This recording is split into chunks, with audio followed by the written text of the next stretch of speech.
Réussir son colza, quelle stratégie cet automne? Bonjour à tous et bienvenue à cette conférence dédiée à la culture du colza proposée par la Factory Ternet et par Corteva AgriScience. Alors 2022, année record pour la récolte de colza, mais une année aussi très tendue pour les semis qui ont suivi. La sécheresse, des pluies aléatoires, voire absentes selon les régions, ont donné lieu à un été pour le moins compliqué. Il a fallu attendre, parfois semer sous l'orage ou sans pluie. Alors qu'en est-il fin septembre? C'est le moment de faire le point, même si certains viennent tout juste de semer. Nous vous proposons un tour de plaine complet et plusieurs façons d'appréhender la suite. Autrement dit, quelle stratégie cet automne pour un colza robuste? Et on va en parler avec vous, messieurs. Nous recevons aujourd'hui 4 experts. Nous sommes ravis de vous accueillir sur le site d'Isagri à Beauvais. Aujourd'hui, nous avons Jean Liéven. Vous êtes ingénieur de développement en région Normandie-Île-de-France chez Terre Innovia, l'Institut technique des professionnels de la filière des huiles et des protéines végétales. Bonjour. Bonjour. Nous recevons également François Dufour. Vous êtes pour la région Ouest, coordinateur filière et environnement chez Corteva AgriScience et vous êtes également agriculteur en Normandie. Oui. Nous avons aussi la chance de recevoir aujourd'hui Monsieur Guillaume Chartier. Vous êtes agriculteur aussi, à Silly-le-Long dans l'Oise. Vous êtes le local de l'étape, on va dire, et vous êtes également administrateur au sein de la Fédération des producteurs d'oléoprotéagineux, la FOP, et vous nous parlerez de vos semis, mais aussi de la filière et de ses débouchés. Et nous recevons également à distance Cédric Picard. Vous êtes chef de culture sur une exploitation à Barques, dans l'Eure, près du Neubourg. Alors cet échange va durer une quarantaine de minutes. Vous aurez la possibilité à l'issue de poser des questions à distance ou en présentiel. Mais tout de suite, place à ce fameux premier tour de plaine et il est attendu avec vous Jean Liéven de chez Terre Innovia.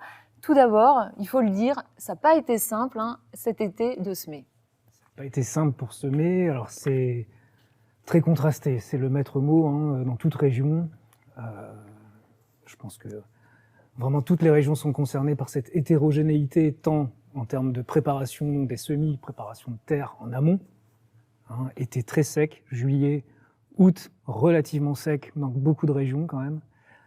Et puis des semis qui se sont étalés en termes de date de semis entre début août, pour ceux qui ont cherché à être opportunistes, pour semer un peu avant les pluies, jusqu'à encore il n'y a pas très longtemps pour les régions les plus au nord notamment.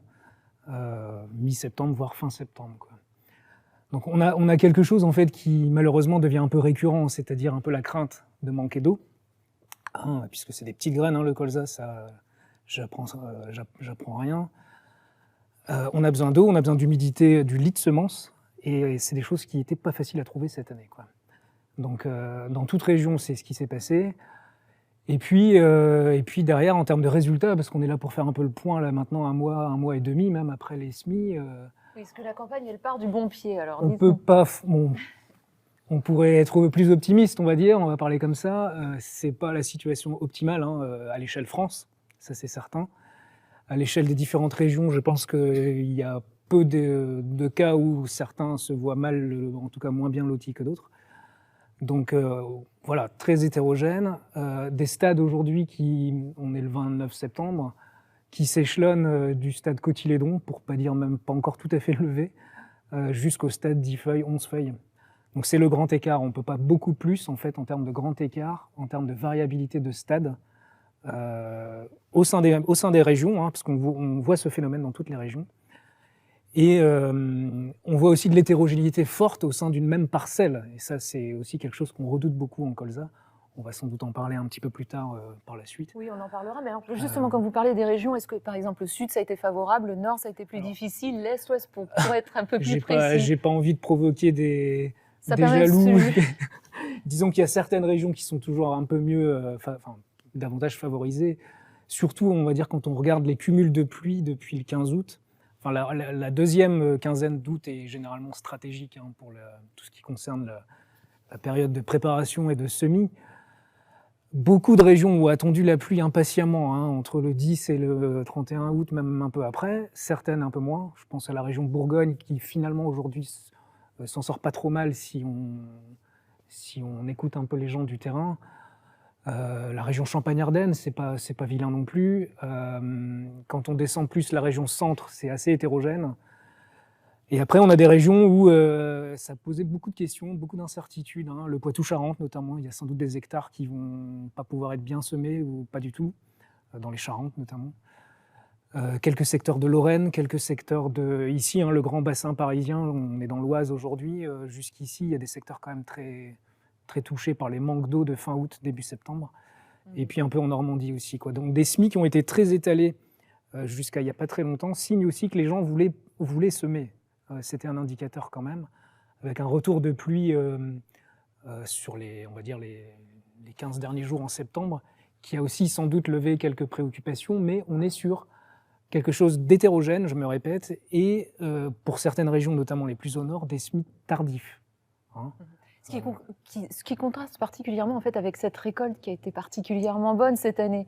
Donc il y avait quand même un climat de confiance pour repartir. Les années se suivent et se ressemblent pas. Si on se remet un an en arrière, on sortait, enfin pour les semis de colza 2021, on sortait de récoltes très tardives dans beaucoup de régions. Donc j'ai envie de dire, on avait quelque part des prétextes pour dire on peut pas semer très tôt dans ces conditions-là. Cette année, on avait plus d'intervalles de temps, par contre tellement sec que les sols étaient difficiles à travailler, quoi. Alors on va voir que tout n'est pas joué, hein, pour autant. Vous me l'aviez dit, alors on va partir à distance. 70 à 80% de la culture se joue dès la levée. On va partir avec vous, Cédric Picard. Vous êtes chef de culture à Barques, dans l'Eure. Alors quand je vous ai appelé début septembre, il vous restait encore 3 parcelles à semer. Comment ça s'est passé pour vous alors ? Bonjour à tous, j'espère que vous m'entendez bien. On vous entend très bien, Cédric. D'accord, super.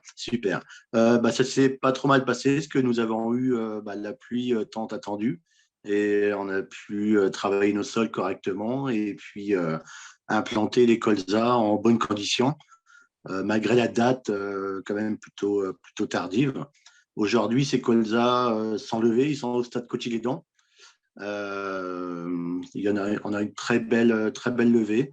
Par contre, on en parlera justement dans quelques instants, mais dans l'Eure, en fait, en général, donc ça a été semé assez tardivement là aussi, c'est ça ? Ça dépend, en fait, ça dépend des secteurs de l'Eure. Il y a certains secteurs où il y a eu vraiment de gros orages, et là, on a semé des colzas au 20-25 août, et puis les derniers colzas ont été semés il y a une dizaine de jours environ. Oui, c'est ça. Alors, c'est comme le disait à l'instant Monsieur Lieven, c'est très différent d'une parcelle à l'autre. Et vous, comme vous êtes sur un rayon quand même assez large, racontez-nous d'ailleurs comment. C'est sur 100 km, hein, c'est ça ?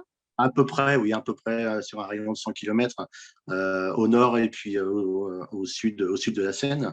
Et c'est vrai que cette année, au nord de la Seine, il y avait pas d'eau. Et on pouvait à peine travailler les sols tellement c'était sec. Donc, on attendait vraiment la pluie pour pouvoir semer. Alors, c'est le climat, mais c'est aussi des sols de qualité très différents d'une parcelle à l'autre, c'est ça ? Tout à fait. On a des sols de limon profond où là, ça travaille très bien, et on n'a aucun souci. Après, on a d'autres sols un peu plus sableux et des sols argilo-calcaires où là, c'est un petit peu plus compliqué quand c'est sec. Et on va voir dans quelques instants comment vous êtes adapté à ça. Mais on poursuit avec Guillaume Chartier. Vous êtes agriculteur dans l'Oise. Vous venez aussi de la FOP, vous représentez la FOP. Il y a eu très peu d'eau dans l'Oise, je crois. Donc, quelle date de semis pour vous cet été alors ? Alors pour moi, cet été, c'était un semis assez précoce. Les colzas étaient semés au 12 août. Alors avec je dirais, une appréhension un petit peu par rapport à la pluie, peu de pluie d'annoncée. Mais surtout dans l'idée de se dire autant implanter ces graines même dans le sec pour pouvoir profiter des premières pluies et des premières levées.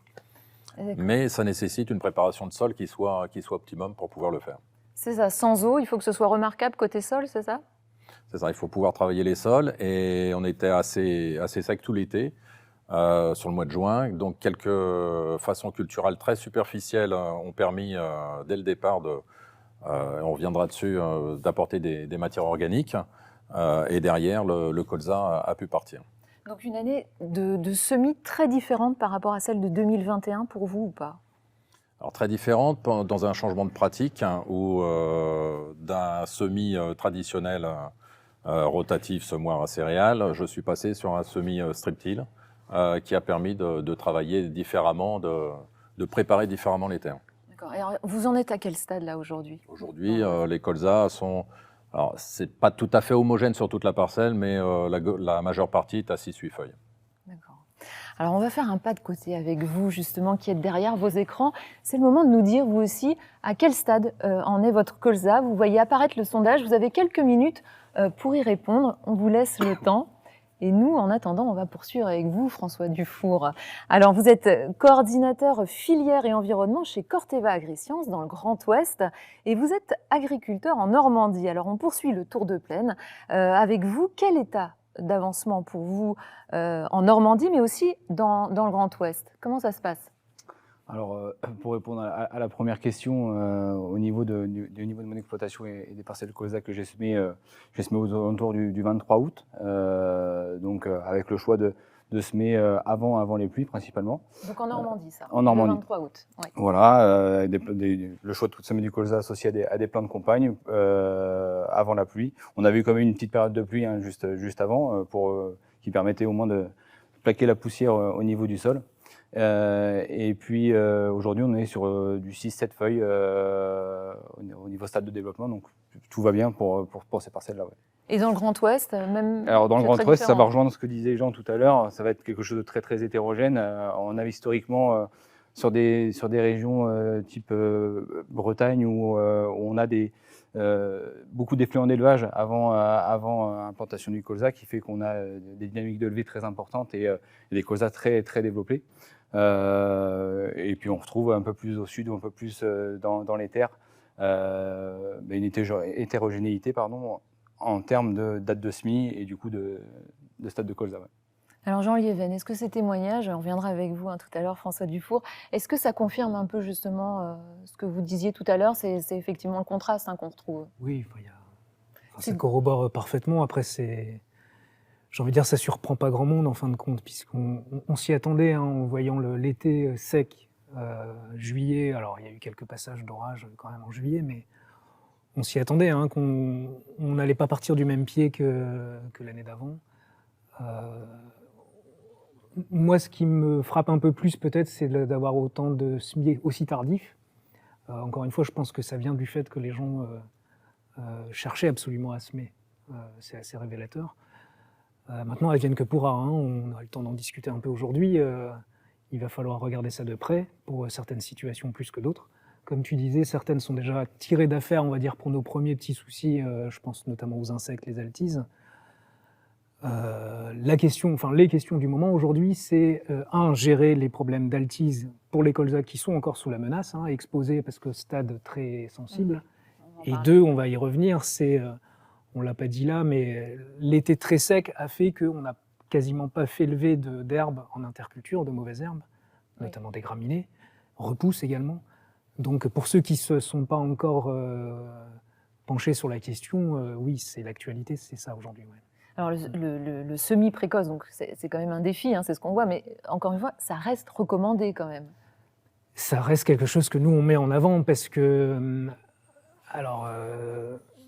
pour nous c'est un levier agronomique en colza qui est un des plus puissants pour esquiver les principaux risques qui touchent au colza à la levée, et notamment les risques altises, mais on pourrait aussi dire limaces. Le fait de semer tôt, on sait pertinemment qu'avant la fin de l'été, on gagne en vigueur, quand on arrive à faire lever bien sûr, on gagne en vigueur, on gagne en rythme de développement par rapport à un semis tardif, s'il n'y a pas photo, c'est vraiment le jour et la nuit. Quoi. Sauf que quand il n'y a pas de pluie. Et quand il n'y a pas de pluie, on ne peut pas la faire tomber, c'est encore malheureusement le problème. Et là, il faut savoir, entre guillemets, vivre avec, ça c'est de toute façon c'est le métier, ça, je surprends personne non plus en disant ça. Mais c'est vrai qu'il ne faut pas rester dans un truc de dire c'est une recette de semer tôt ou très tôt parfois, parce que quand on dit semer tôt, certains nous disent mais c'est quoi semer tôt pour vous? Tout est relatif, d'une région à l'autre et d'un secteur à l'autre, on pourrait en parler des heures. Quoi. Mais globalement, c'est quoi quand même? En fait, nous, en deux mots, nous, on n'a pas de date précise à donner. C'est plutôt de se tenir prêt à partir d'une période ou d'une date le plus tôt possible. Donc, bien souvent, pour des sols, on va dire, alors dans les régions vraiment continentales, sols superficiels, l'idéal, c'est d'être prêt à semer autour du 1er 5 août Oui. et saisir des opportunités. Il faut savoir être opportuniste pour se dire j'ai une météo plus ou moins fiable qui m'annonce des orages, qui m'annonce un passage d'eau.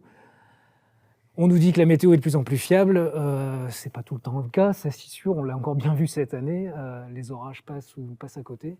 Mais en fait, l'idée c'est bien ça, c'est d'avoir conscience qu'il faut se tenir prêt pour éviter après de se dire mince, si j'avais su, je l'aurais fait là, Ouais. et de s'en mordre les doigts, quoi. Donc Voilà. être opportuniste, avoir un peu de temps aussi, ce que vous avez rarement. Mais est-ce que ça nous donne aussi, Jean Liéven, une idée de ce que pourrait être la récolte 2023 où tout n'est pas joué?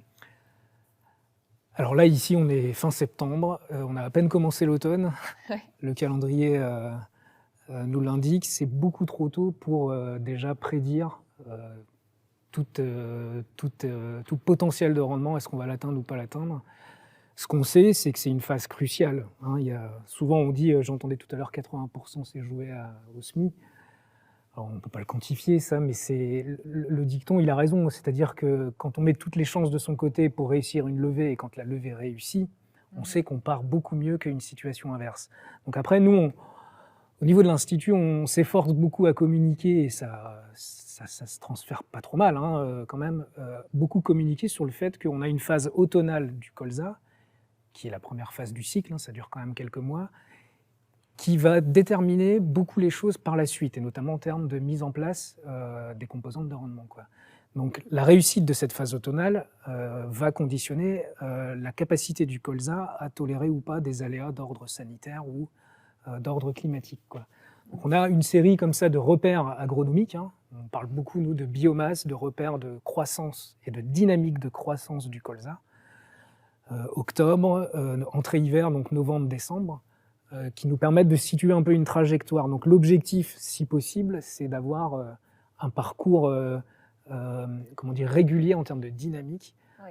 qui met la meilleure trajectoire possible, quoi, et se donner toutes les chances et les moyens d'y parvenir déjà bien en amont, quoi. Donc Et on a autrement, juste en cours oui. de route. Autrement dit, même sur les situations en incertitude aujourd'hui, c'est rattrapable. Le colza est une culture assez prodigieuse dans certains cas de figure. Ça, je pense que tous les agriculteurs qui connaissent bien pourront le témoigner. On a eu un contexte 2022 plutôt favorable au rendement parce que assez peu de pression sanitaire. L'année d'avant, c'était pas tout à fait la même chanson, mais il y a eu des régions où ça a très bien compensé. Et en 2020, c'était beaucoup plus complexe. Donc il faut, c'est aussi en gagnant, on va dire, de l'expertise que chacun arrive à se faire aussi sa propre opinion, et c'est ce qu'on essaye, nous, surtout de sensibiliser là-dessus. Oui, vous l'indiquez à l'instant, on voit qu'il y a des différences même d'une parcelle à une autre. Alors on va poursuivre avec ces fameux itinéraires d'automne déterminants pour la suite, et on retourne à Barques, dans l'Eure. Cédric Picard, vous m'aviez expliqué que comme vous aviez des doutes sur la levée du colza cette année, vous n'avez pas fait de traitement en pré-levée. Alors aujourd'hui, comment ça se passe pour vous? Quel est votre stade? Et en matière de graminées dicotylédones, vous en êtes où? Donc oui, en termes de stade du colza, donc les premiers colzas sont au stade 6 à 8 feuilles, et puis les derniers sont au stade cotylédon. En termes de graminées, nous avons déjà fait une intervention sur l'ensemble des parcelles, même les parcelles qui sont au stade cotylédon. On est intervenu hier pour les problématiques surtout raies-gras.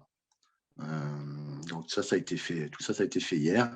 Et en termes de dicote, on va attendre encore un petit peu sur une partie des colzas qui ont été semés il y a une dizaine de jours. Et les autres, on les a désherbés, en fait. On a fait des antidicotes sur les parcelles qui sont plus temps sauvées. Donc pourquoi vous avez fait le choix de la post-levée et pas de la prélevée cette année? En fait, ce que j'avais peur, c'était avec la sécheresse, c'était de pas réussir les semis, et de me dire, si je loupe mon semis, que je suis obligé de retourner le colza, quelle culture de remplacement derrière. Voilà. C'était un petit peu l'inconnu sur les levées cette année. Alors on va revenir tout de suite avec vous, mais moi j'aimerais bien comprendre quand même, il faut nous expliquer la post-levée, François Dufour. Quels sont les avantages d'un tel traitement? C'est important de les rappeler. Ouais, en effet, du coup, Corteva a travaillé le désherbage de poste levé au niveau du colza depuis quelques années. Cédric vient de le dire, en particulier, le premier avantage, c'est de redonner de la souplesse à l'agriculteur dans le fait de désherber. Auparavant, on avait surtout des solutions utilisables en prélevé et on désherbait un peu à l'aveugle, en fait, sans savoir si notre colza irait jusqu'au bout. Là, on sécurise un peu plus l'implantation du colza et on investit une fois que le colza est correctement levé, principalement. Et dans d'autres cas, d'autres cas aussi, dans certaines régions de France, ça a redonné aussi un peu ça a renforcé le désherbage du colza d'un point de vue technique, c'est-à-dire que ça a répondu à vraiment des réelles problématiques techniques, en particulier sur des géraniums ou par exemple des chardons-marie dans certaines zones. Ouais, donc ça admet plus de sur-mesure, on va dire, justement. C'est ça, du sur-mesure, de la souplesse. Et aussi, dans l'organisation de chantier, par exemple, on sait que pour l'intervention d'un désherbage prélevé, il nous faut un certain travail du sol, une certaine humidité pour que l'efficacité soit bonne.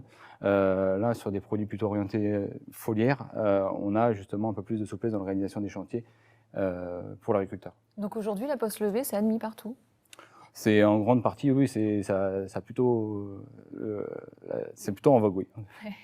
Alors, Cédric Picard, est-ce que vous aviez suivi le même processus lors de votre précédente campagne? Non, pas du tout.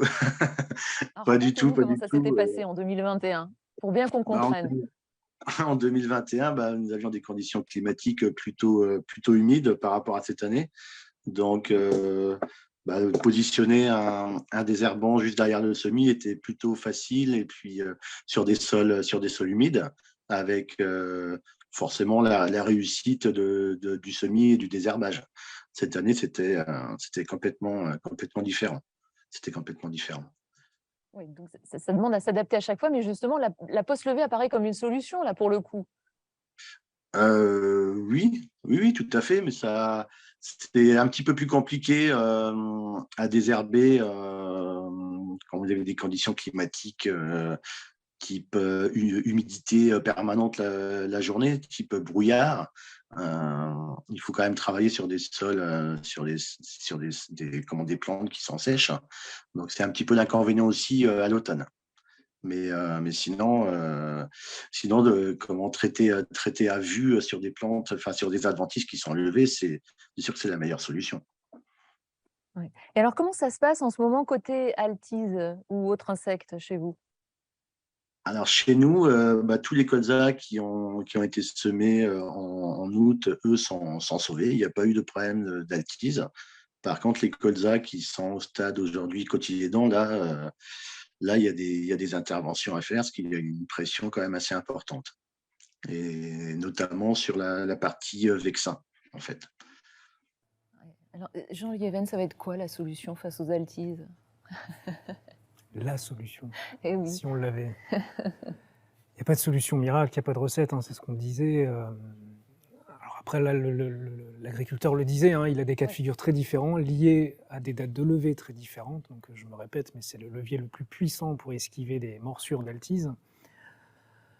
Il faut quand même aussi rappeler que les altises, il y a une espèce, mais il y a deux ravageurs. Il y en a un qui nous menace des petits colzas à la levée, mais il y en a un autre qui reste peut-être notre ennemi public numéro 1 vraiment pour les producteurs de colza, c'est les larves d'altise.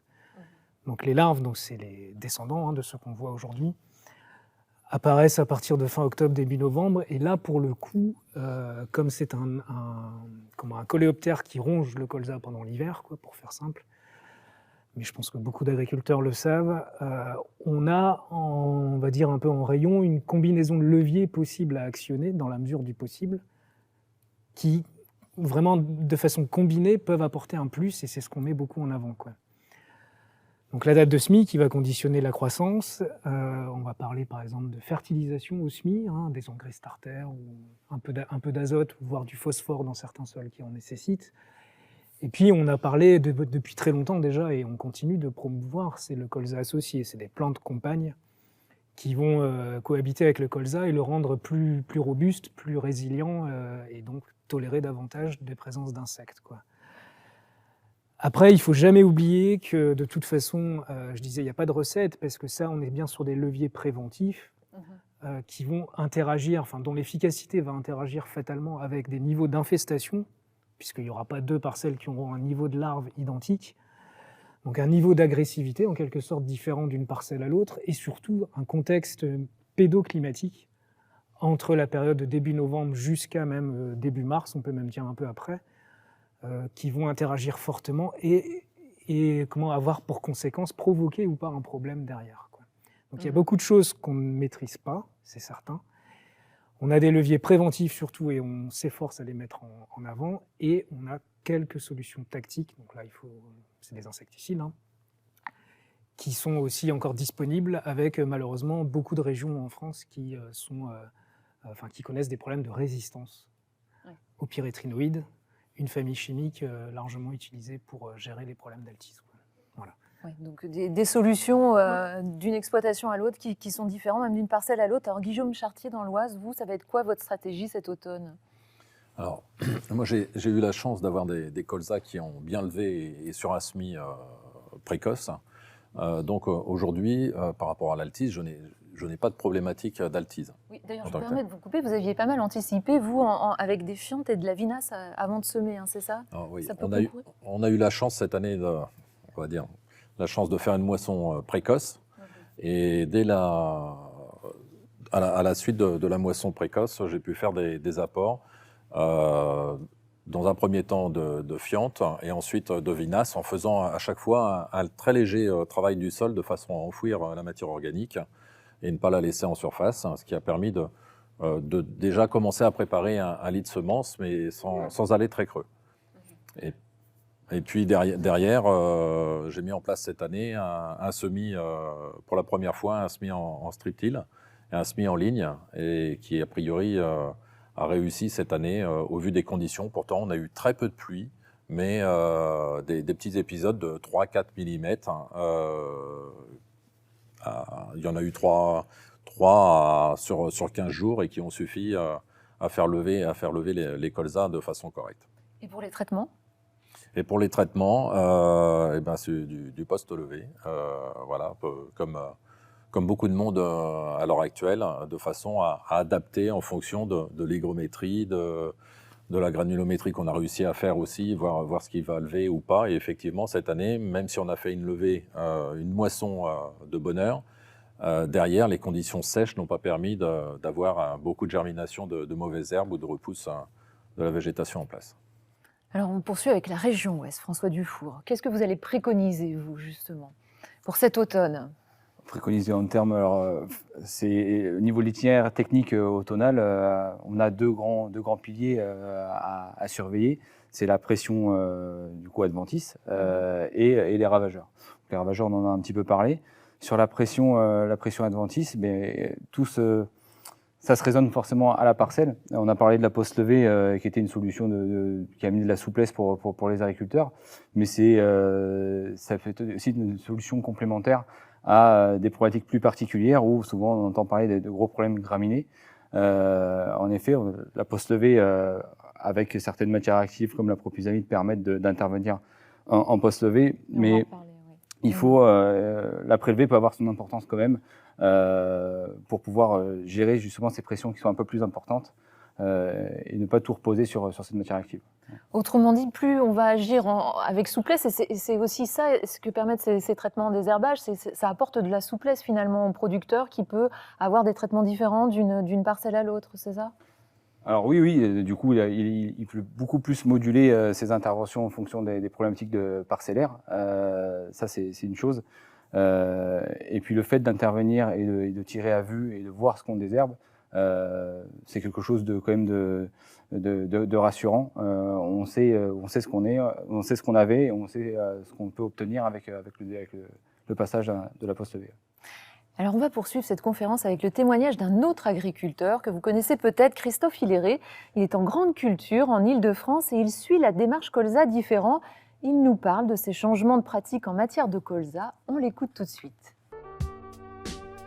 Je suis Christophe Hilleret, vous êtes sur une exploitation qui fait 215 hectares exactement, exploitation assez diversifiée, à dominante grande culture, une diversification en méthanisation et puis une diversification apiculture puisque j'ai 15 ruches avec une réflexion qui a été engagée maintenant il y a 6 ou 7 ans autour du colza pour changer un peu mes pratiques et la première démarche que j'ai engagée c'est de commencer à semer en ligne pour réduire notamment les quantités de semences. Et puis avec une réflexion après de plantes associées, avec l'introduction du trèfle en interrang. Le semoir est également équipé d'un système pour semer de l'engrais starter au démarrage du colza. Vous avez également de l'antilimace qui est mis au moment du semis et un traitement exclusivement du rang, c'est-à-dire sur les 20 cm où le colza est semé. Le premier intérêt, c'est de capter de l'azote. J'estime économiser une trentaine d'unités d'azote par le semis-trèfle. Le trèfle a aussi d'autres intérêts, notamment en baissant la pression insecte. Et puis, étant apiculteur, j'y trouve un intérêt également, puisque la fleur de colza, évidemment, est source de nourriture pour mes abeilles et source de fabrication du miel. Mais aussi le trèfle qui va fournir au moment de la floraison une source mellifère également. Cette technique aussi vise, dans le cadre des discussions qu'il y a actuellement autour du carbone, d'arriver en tout cas à des itinéraires le plus résilients possible en matière empreinte environnementale. Arriver à des itinéraires les plus résilients possibles en matière d'empreinte carbone. Alors Jean Lieven, Inovia, on le rappelle, le colza est une culture qui réclame un examen en continu, on l'a vu, mais qui admet aussi plein de leviers. Est-ce que c'est aussi ça l'intérêt du colza, ou en tout cas son atout, on va dire? Ça fait partie des atouts, oui, tout à fait. On a une culture qui a un cycle très long. Il y a toujours de quoi dire aussi sur cette culture, parce qu'on a un catalogue de bioagresseurs assez important. Heureusement, on ne les a pas tous chaque année, hein. Mais du coup, en face de ça, on essaye de mettre au point des règles de décision.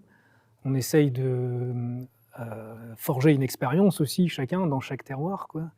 On invite chaque agriculteur à essayer de se faire aussi sa propre expérience, parce que c'est une culture qui s'adapte à son milieu ou qui s'adapte moins bien, ça dépend dans quel sens on le prend. Mais force est de constater qu'il y a eu un certain nombre d'innovations. Alors on a parlé un peu de colza de plantes de compagne, j'entendais. Oui. On a parlé de trèfle, on a parlé d'un certain nombre d'innovations agronomiques, notamment ces 10-15 dernières années.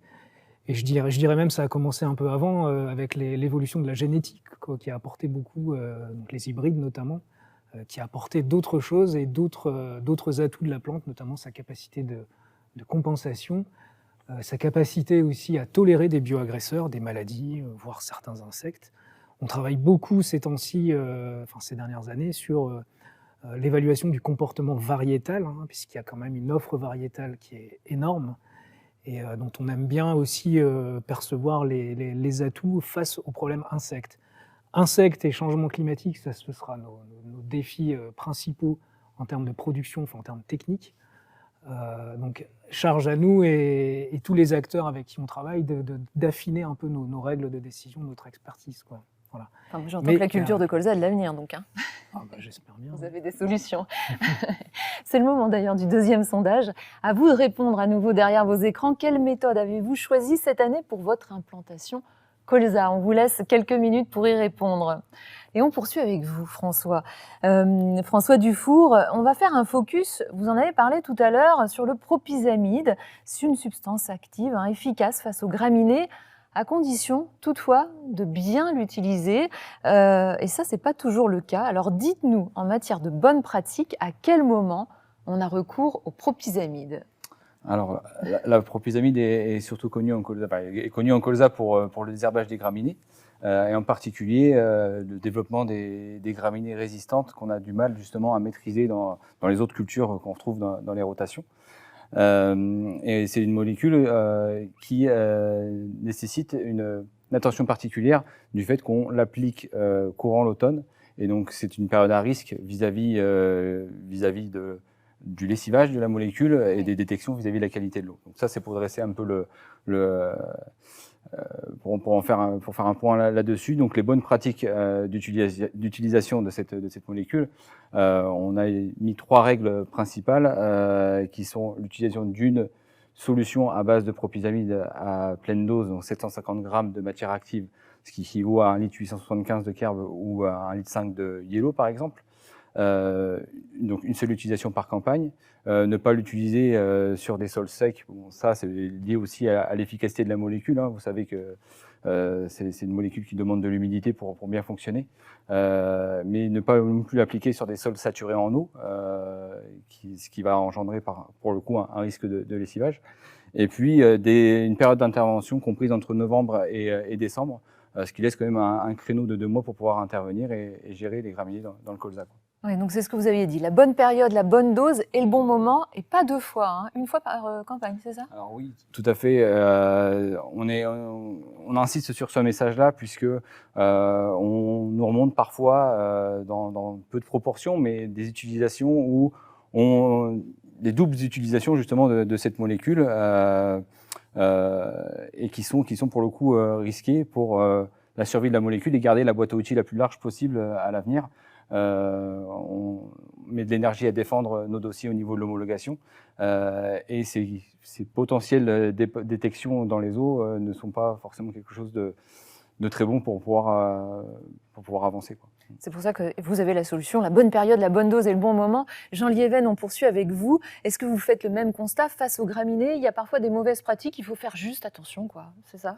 À suivre les bonnes règles? Il ne s'agit pas de dénoncer, mais peut-être de rappeler des choses qui sont peut-être un peu trop acquises et qui se répètent chaque année. Je dirais surtout qu'il y a un contexte global. J'inclus là-dedans l'aspect technique, hein, l'évolution des problématiques graminées, notamment dans les systèmes céréaliers, notamment. Le contexte réglementaire qui se durcit. Et je pense un peu là-dedans, de toute façon, aussi les aspects climatiques et évolution. On parle des hivers ou des automnes qui se radoucissent. Il ne faut jamais imaginer que ça n'a pas de conséquences sur la biologie, quoi. Donc tout ça fait que les difficultés se posent aux agriculteurs. Donc pour certains qui essayent ou qui mettent en place des leviers, on disait tout à l'heure que l'interculture cette année, c'était manque de bol, pas propice à faire des faux semis. On se retrouve confronté à la réalité derrière. Donc si on veut garder un potentiel de parcelles saines, parce qu'on joue quand même sur la durabilité du système, hein, voilà, les interrogations sont là, les molécules et les armes tactiques sont de moins en moins nombreuses, donc il faut essayer d'avoir plusieurs cordes à son arc. Ouais. Et en même temps, la récolte a été très bonne en 2022, ça signifie qu'il n'y a que des bons producteurs de colza alors. Enfin, juste pour compléter, ça fait beaucoup de il faut. Nous, on est bien conscients, hein, il y a des paradoxes en fait, hein, là-dedans. Il faut préserver l'avenir de la propylamide, il faut préserver aussi l'avenir des chloroacétamides en prélevé. J'ai envie de dire, au bout d'un moment, on ne sait plus trop à quel sens vouer, et ça, c'est pas facile, quoi. Aujourd'hui, on est vraiment sur des dilemmes, donc on fait de la gestion du compromis, quoi. Voilà. Et l'agriculteur, lui, c'est à l'échelle de la parcelle, quoi. Donc, mais vous avez encore des choix. Alors on part avec vous, Cédric Picard. Dans l'Eure, je le rappelle, vous êtes agriculteur. Le colza, on le voit, hein, c'est une culture exigeante.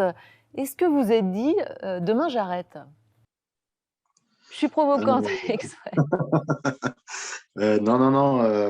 On s'est posé la question pas d'arrêter le colza, mais sur les parcelles qui étaient prévues cette année en colza. C'est vrai qu'on s'est posé plusieurs fois la question, est-ce qu'on va semer, est-ce qu'on ne va pas semer à cause des conditions climatiques. Mais bon, là aujourd'hui, on a réussi à semer tout ce qui était prévu. Maintenant, faut suivre, il faut essayer de négliger aucune intervention, de suivre les parcelles, notamment les dernières semées qui vont être les plus fragiles en termes de pression d'insectes, en termes de pression de graminées notamment. Et c'est celle-ci qu'il va falloir vraiment bichonner entre guillemets. Oui, alors, c'est une culture qui vous plaît, on l'entend. C'est aussi une culture rentable, il ne faut pas l'oublier, hein. Oui, bien sûr. Là, depuis 1 an, on voit bien les prix qui sont vraiment très intéressants.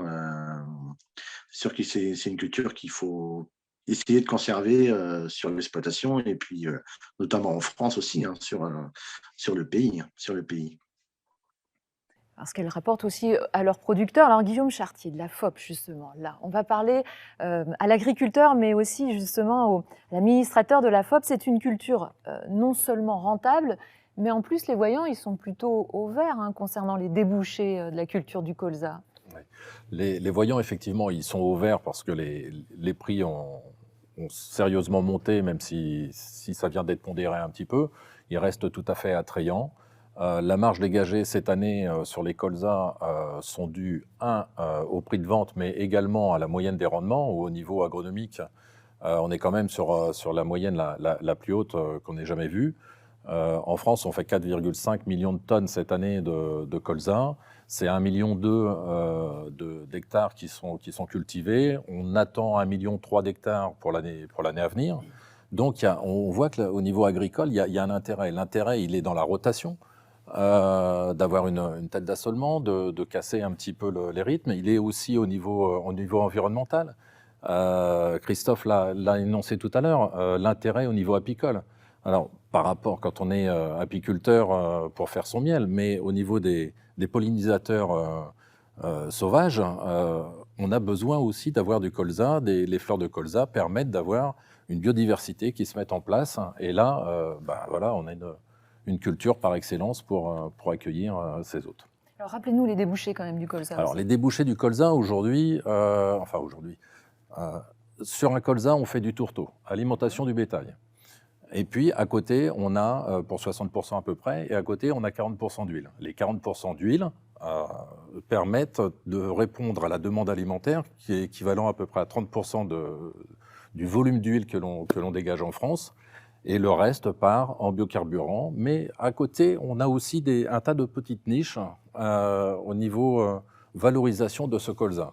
On peut avoir des projets comme Evertree qui permet d'éliminer les formaldéhydes donc réputés cancérogènes dans les plaques de bois, dans le médium par exemple. Et là, maintenant, aujourd'hui, on a des process et on trouve sur le marché des process qui sont à base de protéines de colza.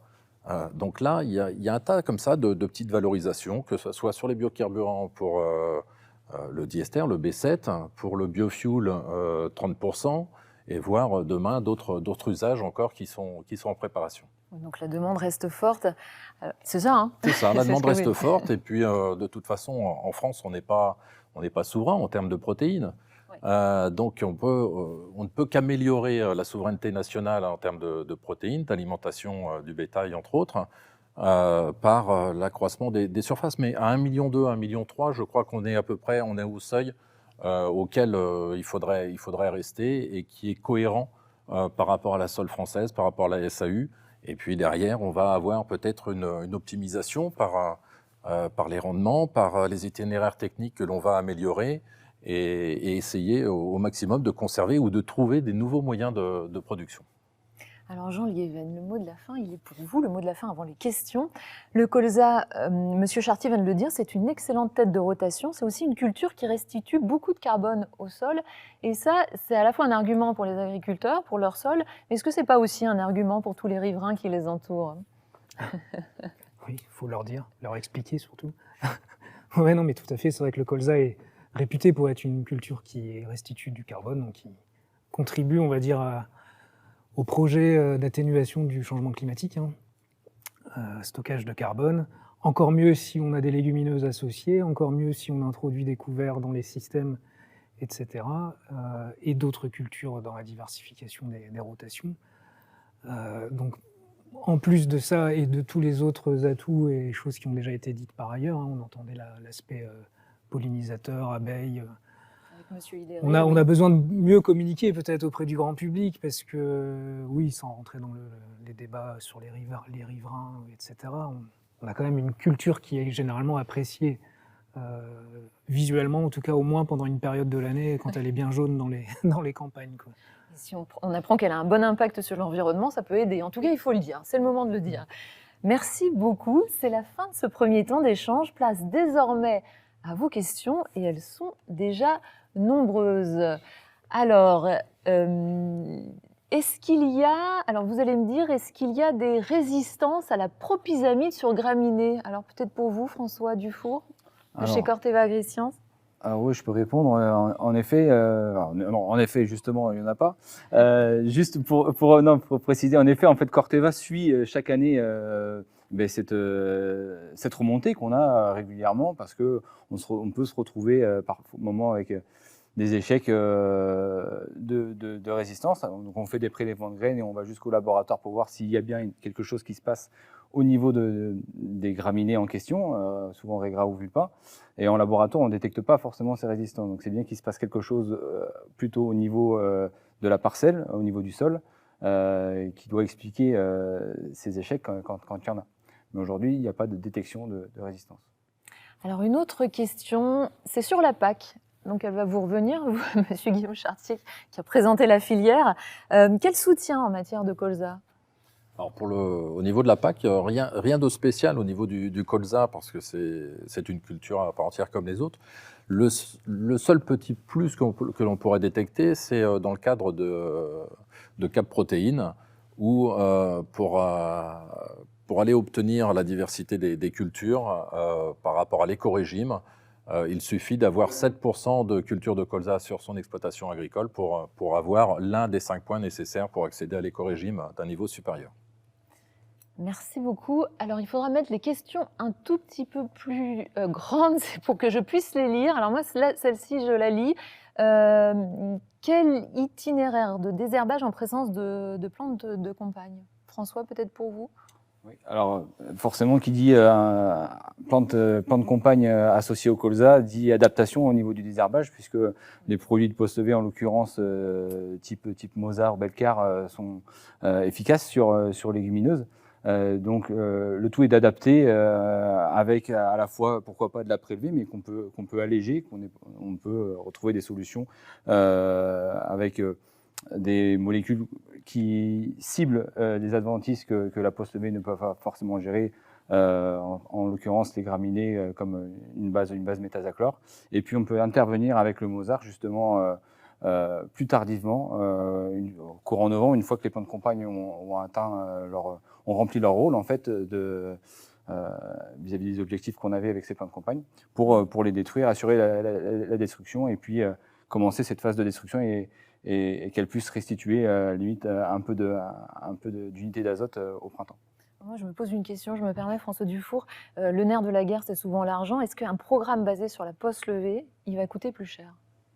Tout est une question de compromis et de modulation en fait dans le programme. Quand on a une enveloppe de désherbage donnée, on peut, en intégrant de la post-levée, regarder ce que la post-levée ne pourrait pas apporter et le compléter avec de la prélevée. Mais on arrive à retrouver des coûts similaires entre des bases prélevées et de la post-levée.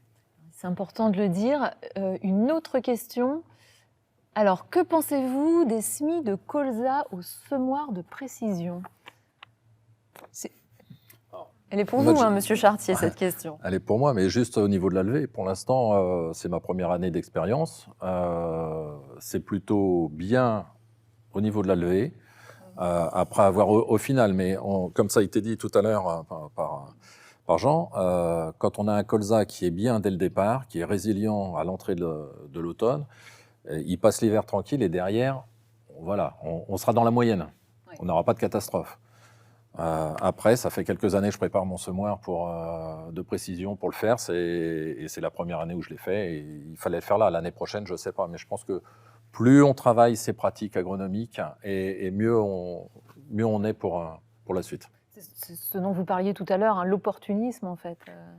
Oui, bon, enfin là ça va un peu plus loin que l'opportunisme puisqu'on touche quand même à du matériel, mais c'est... Je pense qu'on gagnerait, enfin beaucoup de régions, beaucoup de secteurs gagneraient à développer des surfaces au smart précision. On était toujours très étonnés de voir que dans les régions betteravières, on n'avait pas assez de sol de colza semé au smart précision, parce que c'est le même matériel. Ouais. Après, le smart, c'est une chose. C'est vrai qu'il est, enfin, c'est indiscutable. Il fait du meilleur travail en termes de régularité et de positionnement de la graine, donc de vigueur et de qualité de la levée. La densité de peuplement est mieux maîtrisée. Après, c'est la face bien souvent visible de l'iceberg. Il ne faut jamais oublier ce qu'il y a en dessous. Donc ça n'empêche que la préparation en amont, et notamment L'ameublissement en profondeur, si besoin, reste incontournable. Alors on va passer à une autre question. Selon vous, combien de colza retournés en pourcentage? Qui peut y répondre?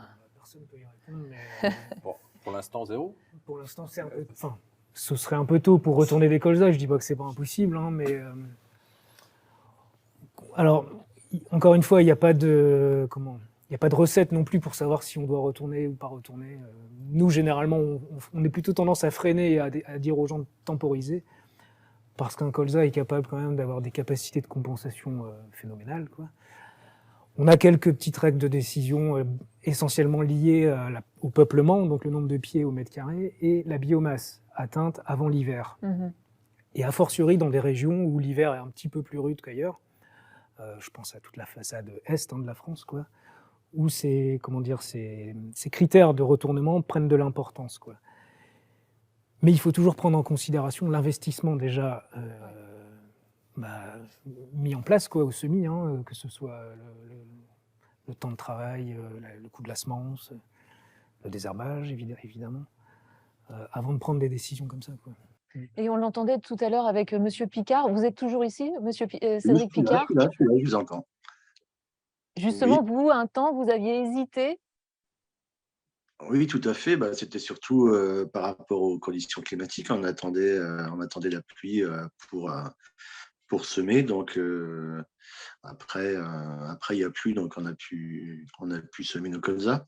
Et j'aurais souhaité revenir sur la première question, notamment sur la propysamide, sur les questions qui se posent de résistance. Je pense qu'il est important sur des parcelles où il y a vraiment des grosses infestations de graminées, d'intervenir avec des produits foliaires pour éviter d'avoir des grosses concentrations de graminées sur les parcelles, et pour que justement la propysamide fasse bien son travail. Si vous avez vraiment trop de graminées au mètre carré sur les parcelles, c'est sûr que la propysamide ne sera pas suffisante pour nettoyer correctement la parcelle. Oui, ça, c'est très clair. Merci, Monsieur Picard. Alors, si le colza se développe trop bien avant l'hiver, est-il nécessaire de venir réguler le colza de manière chimique? Ouais. Ça, c'est une question très fréquente, hein, qu'on a régulièrement, et depuis qu'on met en avant l'intérêt du semis précoce, notamment. Mais j'ai même envie de dire, même avant qu'on mette beaucoup en avant ces arguments-là, on a toujours eu cette question. Le colza, quand il démarre tôt, quand il démarre vite et tôt, il peut en effet poser question, parce qu'il va très vite parfois. Passer le stade 4-5 feuilles, il enchaîne très vite les stades. Donc on peut, je disais tout à l'heure en introduction, on peut avoir des stades déjà à 8-10 feuilles parfois aujourd'hui, avec un phénomène d'élongation qui monte le bout de son nez. Donc c'est pas parce que le colza est très développé en termes de feuilles qu'il fait de l'élongation, hein. Il faut toujours avoir en tête que l'élongation, c'est ni plus ni moins la résultante entre des notions de densité excessive, bien souvent, de pieds au mètre carré, qu'on peut maîtriser avec les semoirs, les réglages de semoirs. C'est la résultante de ça, de la variété qui présente une sensibilité aussi, et du contexte, notamment réserve en azote du sol, quoi. Donc j'ai envie de dire, déjà, prenons la mesure du risque, parce qu'il faut bien l'identifier en amont, avant d'envisager, ne serait-ce que parce que visuellement je le trouve vite développé, avant d'envisager tout de suite une régulation chimique. Chez Terrinovia, on n'a jamais été très pushing sur la régulation chimique, d'une façon générale, et notamment au printemps, parce que c'est encore différent. Mais à l'automne, moi j'ai tendance à penser que dans certaines situations qui nécessitent peut-être qu'on s'y inquiète, vaut mieux quand même rester sur un colza qui démarre vite et bien, et parfois un peu fort, qui nous inquiète, qu'on peut réguler, plutôt que le cas inverse, quoi. Mais c'est absolument pas une obligation, et c'est vraiment en dernier recours, quoi. Par contre, s'il y a régulation, c'est au bon moment, quoi. C'est un peu comme la propysamide, c'est ni trop tôt ni trop tard, enfin surtout trop tard, parce que bien souvent les gens le font un poil trop tard, une fois que les semis de céréales sont déjà derrière nous. Et pas trop alors, si on a bien compris, pour C'est ça, avec modération. Alors, autre question, quelle fertilisation azotée possible à l'automne? Alors, je vais prendre. Aucune fertilisation azotée à l'automne n'est réglementairement actée. On travaille, et Terre Innovia aujourd'hui travaille à fournir des données pour qu'au niveau de la directive nitrate, il puisse y avoir une évolution de la réglementation. Aujourd'hui, il est interdit de le faire et on déconseille à quiconque de le faire. N'oublions pas qu'il y a des contrôles aujourd'hui qui existent avec une surveillance par satellite en permanence. Après, on tend au niveau de la réglementation de la DGPE, du ministère, à faire en sorte qu'il y ait une évolution de cette règle, parce qu'on a démontré, et Terre Innovia a démontré et continue de collecter de la donnée pour montrer que le colza absorbe de l'azote à l'automne et est d'autant plus résilient et n'a pas derrière à moins d'attaques de prédateurs. Voilà ce que l'on peut dire aujourd'hui. Et on arrive à la dernière question. Existe-t-il de nouvelles sources de fertilisation azotée? François Dufour. Alors, oui, on a en gros deux solutions. Alors, une qui est développée depuis quelques années, qui sont les pains de campagne. C'est une façon un peu différente d'aborder la fertilisation de son colza, pour une restitution plutôt au printemps, ou même dès l'automne en allant explorer un peu plus le sol, en aidant le colza à aller chercher des éléments minéraux plus en profondeur. Et au sein de Corteva aussi, on travaille des solutions du type des bactéries qui auraient la capacité de fixer l'azote de l'air via le produit Bluen, qui a été lancé récemment, où on est sur une année de lancement du coup pour le colza et l'expérimentation, avec toujours l'idée de permettre d'avoir un nouveau levier, d'avoir le maximum de biomasse dès l'entrée de l'hiver. Et ça, c'est déjà disponible. Voilà, oui. Même question pour vous, Jean Liéven. C'est la dernière. Non, je n'ai pas spécialement d'autres choses à rajouter, si ce n'est qu'on évalue, bien sûr, ce type de produit. Ce n'est pas seulement Corteva qui s'y intéresse, bien sûr. Donc, on a une offre assez pléthorique qu'on a besoin de bien connaître. Donc, c'est notre rôle d'essayer d'évaluer ça et d'effectivement conclure si oui ou non ça apporte un soutien à la croissance, notamment à l'automne du colza. Eh bien, c'est la fin de cette conférence dédiée au colza et aux itinéraires d'automne. Merci à vous trois, à vous quatre aussi, Monsieur Picard, au loin, pour vos précieux éclairages. Merci aussi aux équipes de la Factory de Ternet, ainsi qu'à Isabelle Rougerie, Marc Desclémy et Camille Jouan de Corteva AgriScience. Merci à la production, il est une fois. Merci enfin à vous tous qui avez suivi ce débat depuis vos écrans ou ici à Beauvais dans les locaux d'Isagri. Vous pourrez revoir cette conférence sur www.ternet.fr, www.ternet.fr, et on croise les doigts mais pas les bras, on l'a bien compris, pour la récolte en colza de 2023. À très bientôt pour de nouvelles rencontres.